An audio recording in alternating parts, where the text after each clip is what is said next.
Je pense qu'on sous-estime à quel point le regard des autres peut influencer toute une vie. Quel gâchis! Bonjour YouTube, bienvenue dans cette nouvelle vidéo sur la chaîne Alix à Contresens. Le regard que les autres ont sur nous, ou en tout cas le regard qu'on pense que les autres ont sur nous, a un impact très important dans la vie de beaucoup de personnes. Et j'en faisais partie. Je me suis empêchée de faire tellement de choses de peur d'être jugée, ridicule, différente. L'obésité morbide a fait partie de ma vie pendant de nombreuses années. Années durant lesquelles j'aurais dû vivre des expériences, tester des choses, me construire. Mais ce ne fut pas le cas. Car j'ai passé plus de temps à m'invisibiliser pour ne pas être la cible de moqueries qu'avant de faire quelque chose, quoi que ce soit, je pesais, c'est le cas de le dire, le pour et le contre. Plus que des 3/4 du temps, c'est le regard, le jugement qui remportait la mise, et donc je ne faisais rien. À force d'anticiper le regard des autres, on finit par ne plus vivre pour soi. Une phrase m'a beaucoup marquée, c'est une citation d'Eleanor Roosevelt. Oui, j'aime bien les citations. Alors, je vous la lis. « Personne ne peut vous obliger à vous sentir inférieur sans votre consentement. » Je répète, personne ne peut vous obliger à vous sentir inférieur sans votre consentement. Et ça fait un déclic chez moi. Certaines personnes nous jugeront toujours, mais ça c'est leur problème. Le nôtre, c'est de savoir la place qu'on leur laisse à l'intérieur. C'est que si nous les autorisons à nous faire sentir nuls, en dessous ou à douter, que leur jugement a du poids.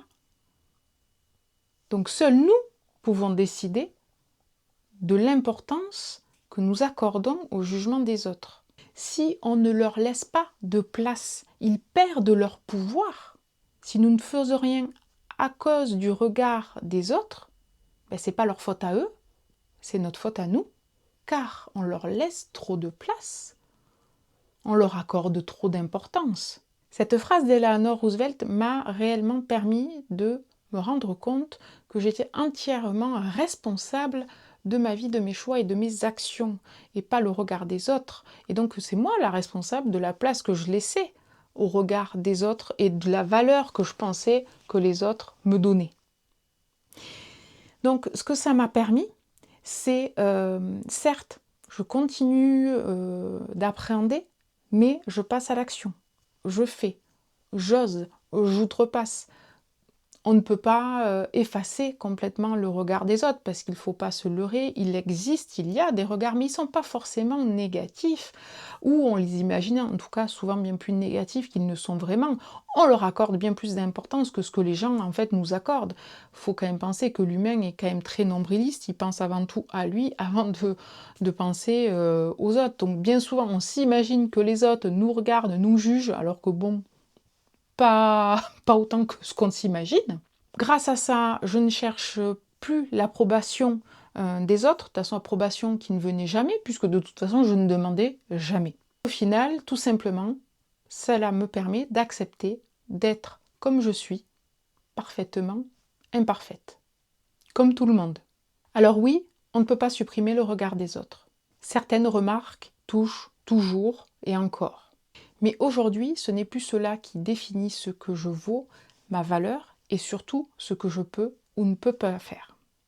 Je vous remercie de avoir regardé cette vidéo jusque-là. Au plaisir d'échanger avec vous dans les commentaires. Et si le cœur vous en dit, rendez-vous à la prochaine vidéo. Bye!